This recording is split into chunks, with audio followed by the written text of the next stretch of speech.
Sometimes it's not about lowest bottom dollar today. Sometimes this is going to save me money, right? If I buy product A, it's going to cost me this much today, but in 5 years, it's going to be costing me 20% more than if I brought in product B, put that in place, paid 10% more now, but that pays itself back. And I actually am net positive. This is your daily real estate syndication show. I'm your host, Whitney Sewell. Today, our guest is Andy McQuade. He managing principal at the ARM companies, but he's got some examples today. I just want to jump right to it that are going to kind of blow your mind a little bit if you're operating multifamily real estate. He created this method called the TCO method, and he's going to dive into that. 25 years experience working with real estate developers, investors, operators. He specializes in helping you to make the right purchases, right, for your property. Most of us have been, at one time or another, even if you're buying Class A properties, you're still buying 200 of something at one time. And the way he thinks through, right, this method could help you save a ton of money for your property. He's going to dive into some of that today and even more in depth in the second segment as well.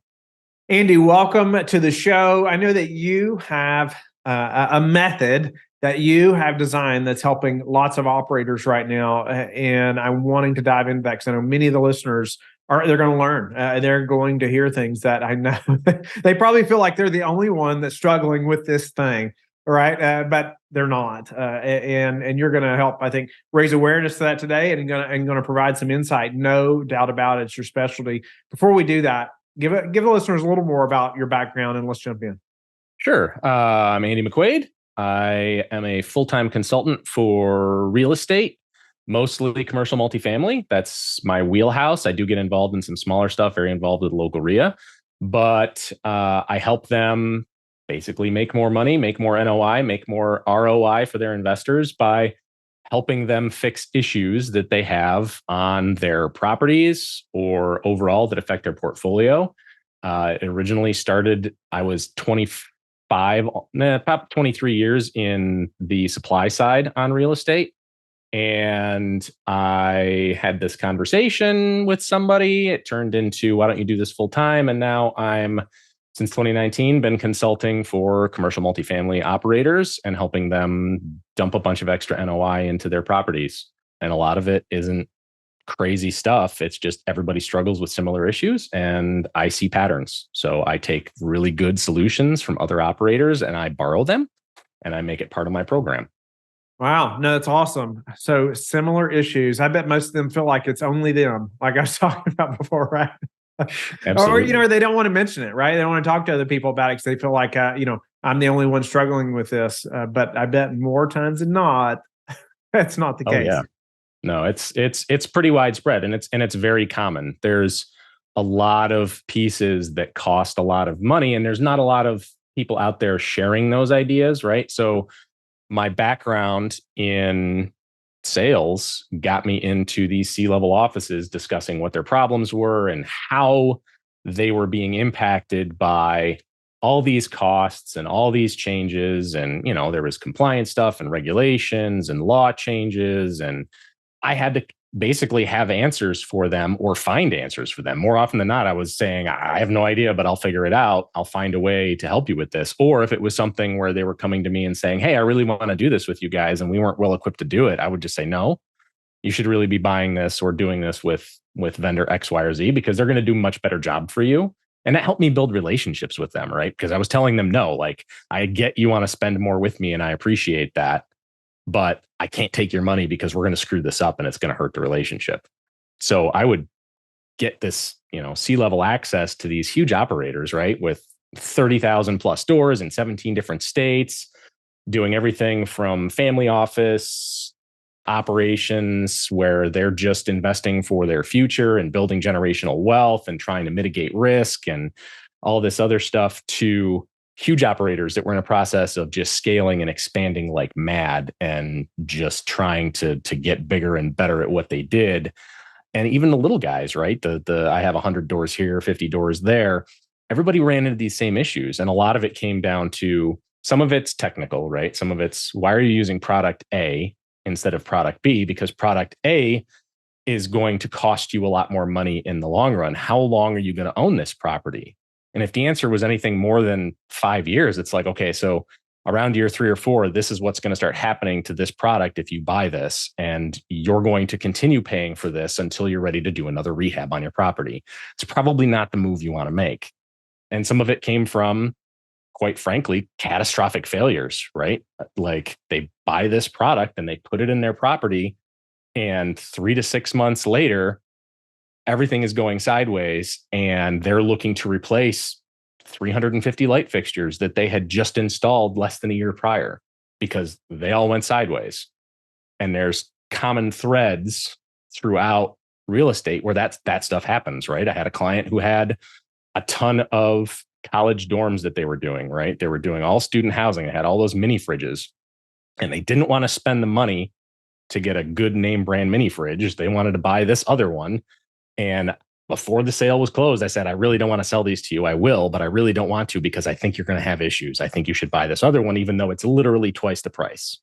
He ended up replacing every one of those refrigerators before 2 years was up. It was a little bit of a, I told you so, but also by the same token, it was a, please don't do this. Yeah. Right. Yeah. I hope he bought the better ones the next time. Then it cost him 3 times. Correct. Right. Because you just end up going back and doing it again. It's not like, I mean, it's one thing if you're going to fix up a property, do a value add and unload it. Right. Yeah. The entire business plan changes, how you operate changes, but your overall decision making needs to focus on what your end goal is and what that's going to cost you through the entire period of time you're going to hold that property. And that's sort of like coming from the sales side. I had to deal with all the headaches and issues for everything I sold because they would never open that manual and say, I'm going to call this 800 number to fix this problem. It was always, well, get Andy on the phone because it's his product. He needs to take care of it for us because we spend X number of millions of dollars with him. I learned very quickly what stuff caused a lot of issues in the field for the operators. And I started finding ways to avoid them so that it didn't take up more of my time. And it's very selfish, but I also wanted that relationship there where it was paying back on both sides of the table. And there's a very adversarial relationship with a lot of multifamily operators, a lot of construction companies, a lot of GCs and subs, where they don't really care who they're buying the stuff from as long as they're getting it for the lowest price possible. And there's a point where you value engineer all the value out of not just products, but out of relationships. And I never wanted to be in that position where I was being value engineered out. And so people always think, well, it's cheaper, it's got to be better. Yeah, it's better today because your cost of acquisition is lower, but your long-term cost is going to be higher because of X, Y, and Z. And sometimes it's financing, sometimes it's term, sometimes it's, delivery service, sometimes it's just operational efficiency. How much does it cost to maintain this? What's the utility going to be on it? And so as I'm working through this stuff, I didn't even realize it at the time, but as I'm working through this stuff with these operators and I'm selling products to them and I'm selling some services, but not many, it started to click that I can help them make more money over time and save money and be more efficient if I give them this tool in their bucket, because I saw it with this one over here. So nothing I do is rocket science. Nothing I do is new or, in any way unique. The unique part of it is putting it all together into a platform that helps them take it and look at it through a completely different lens, right? So yeah, you initially said, about there's similar issues across the board. I mean, going back a little bit in the conversation, and and then you mentioned some of these, which I think we can apply to so many aspects of life as well. Just like focusing on the end goal, right? What is the end goal? And thinking through even that purchase of those refrigerators based on the end goal, right? It's not just this one-off decision that's way over here to the side, outside of the end goal. Even that decision, even that you mentioned these light fixtures, it's like, what's the end goal? What is that? Read a book recently in focusing on your most important numbers and what are those drivers, and it's a similar thing. It's like what's the most important goal? What's the top number? What's the thing you're trying to accomplish? And then almost having that as a filter for every decision, right? That you're making, down to the light fixture, like you're talking about, right? I wanted to clarify some. You mentioned working with groups that are 30,000 units or whatnot. And then you mentioned about even smaller operators. But I mean, I assume this, but I'll let you clarify. But it applies to every operator, right? It doesn't matter if they have a 100, one community versus 30,000 units. Correct. They need to be thinking this way. Yeah, and it is a mindset shift for a lot of people, because this industry has been around essentially since the dawn of time, right? But we've really been doing things the same in construction and property management for 60 years, right? There's the project management triangle, where you're going to get it cheap, you're going to get it fast, you're going to get quality, and you're trying to get that best balance between the three. And we're really slow to adopt technology. We're really slow to change how we do things, because we've always done it this way and it's always worked. We're in a different world now than we were 5 years ago, let alone 20 years ago or 60 years ago. And sometimes taking ideas that other people have put into practice and use and have been successful with is really good. And it's tough in our industry, because a lot of us, like a lot of operators, a lot of people in real estate and construction, they like to hold their cards close to the vest, right? They don't want to necessarily open up and share all their secrets of how they're making their money, what's their secret sauce. But that's between each other, because they're sort of in competition. It's usually pretty friendly competition, right? There's some camaraderie there. But I don't know anybody who opens their books and opens all their processes and all their problems to their competition and says, here, look at what I'm doing, and this is all my stuff. Are you going to show me this? Like, I'm sure it happens once in a while, but I've never seen it. But what I was doing, I had access to 30 or 40 offices at the C-level, watching them operate and listening to their problems, and then looking at, okay, well, your best operator, your best guy, your best maintenance super, your best regional, they're doing this stuff. Are you going to print that and copy it across your whole portfolio, or what? Well, no, that's they broke the mold when they made XYZ person. So, we can't just do that everywhere. And it's too top heavy and it's too labor intensive. Everybody's in a silo. Everybody's in a silo. Yeah. And so I'm going from office to office, and I'm like, well, if you do this instead and you roll this out across your entire portfolio, here's your benefits and how this is going to help you make more money. So a good example of one of those things, that this is going back to like 2012, 2013. I'm selling stuff for the Big Orange Box, right? And everybody buys something from the Big Orange Box, even if they hate them. Like, it's just reality. They're not good at a lot of things, but they do have certain things that they can fill a gap for. And one of those things, 2011, 2012, 2013, was LVT and LVP, right? Luxury vinyl plank, luxury vinyl tile versus rolled sheet vinyl. I started pushing people into this LVP product. It was very primitive, like a 6 mil wear surface, like not good stuff. I wouldn't use it today. I wouldn't recommend it today. But I was selling at one point like $1 million to one client, like 1.3 million to another client. I was ordering stuff 16 weeks out from China to make sure it was getting here so that we could put it into their units. And the whole pitch was, you drag an appliance across that, you drag a table across that, it's not going to rip a hole in the floor. Oh, and you can install it in one day with a heck of a lot less waste than using the sheet vinyl stuff, where you've got to do floor prep and removal and glue down and maybe sanding, and your unit's down for 2 days. You can put this stuff up in a few hours. And all of a sudden they were like, wait, so I'm taking all this extra work that I'm doing right now and I'm getting rid of it. It's going to last longer because it's less apt to be damaged. Oh, and it's going to cost me less because I'm not throwing half of it away. Like, it was little stuff like that. It's like, I'm already doing it for this guy, this guy, this guy, and this guy. Why aren't you doing it? And that's how I was able to start solving these problems for people, because it wasn't an idea I came up with. It was an idea somebody else had already used. And I just printed it, and I just used it to replicate and print money for, the Home Depot at that point. But now I use it to print money for the operators because that's who I work for. I don't sell products anymore, but this whole program, this whole system looks at everything through your total cost of ownership, right? So I call it the TCO method. It's so far worked everywhere I've used it.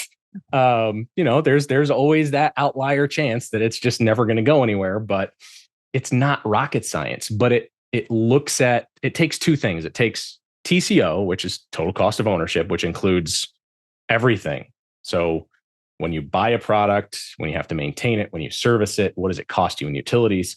What does it cost you to repair it if it breaks down? What does it cost you to get rid of it at the end of its useful life, right? If it's in there for 7 years, do you have to recycle that? Is that like the new integrated LED light fixtures that everybody's using? They're huge, they're heavy, they're awkward. Oh, and they're full of electronics that you have to recycle. So what does it cost you to get rid of that thing once it's reached the end of its useful life, right? So 5 years down the road, what does that cost you to get rid of? So that's all included in the TCO side. But then I take a bunch of stuff from, I have a zero waste certification, right? I'm a zero waste advisor through the U.S. Green Building Council. And it's, how does this impact on the procurement side, right? So your procurement, if you have it, right? So some people just have purchasing, some people just have throw a Band-Aid on it, I don't care. But if you have a strategy around your procurement function, if you have a procurement function, that can control everything in your business all the way down to when you close your doors in 40 years when you retire and sell it off. Because procurement, by definition, is everything you buy, every input into your business. So it should be looking at your insurance. It should be looking at your, not so much on your lending or your HR stuff, but it should be looking at all your products, the properties you buy, your vehicle fleet, if you have one, all of your hardware, your IT, your computer stuff. When you combine the total cost of ownership with this modern procurement theory of delivering highest overall value to the company, right? Sometimes it's not about lowest bottom dollar today. Sometimes this is going to save me money, right? If I buy product A, it's going to cost me this much today, but in 5 years, it's going to be costing me 20% more than if I brought in product B, put that in place, paid 10% more now, but that pays itself back. And I actually am net positive. I have a return on that investment after a certain amount of years. So we see all these guys in the multifamily, guys and gals in the multifamily industry out selling, I'm going to replace all your toilets with these magical toilets that use way less water and they don't have flappers, so they don't leak, right? They're one of my favorite things. I used to sell them too, but it's true. Like you spend the extra $50 a closet and your savings, they pay for themselves within 3 years at the outside.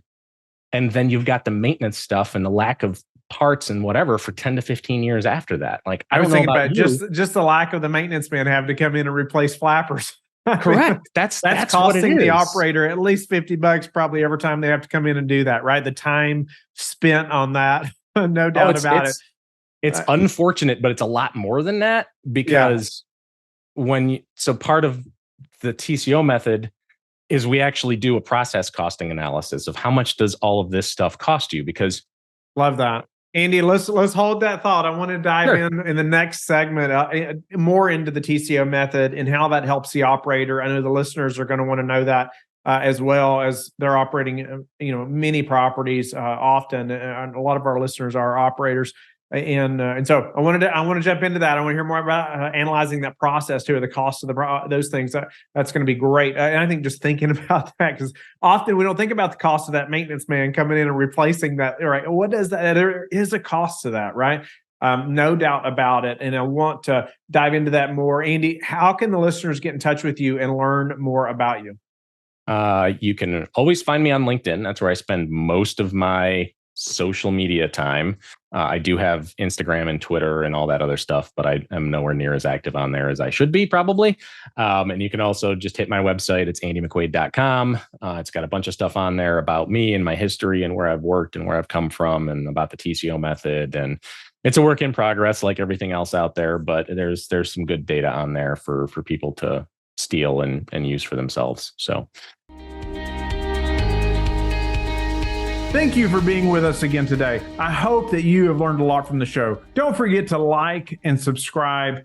I hope you're telling your friends about the Real Estate Syndication Show and how they can also build wealth in real estate.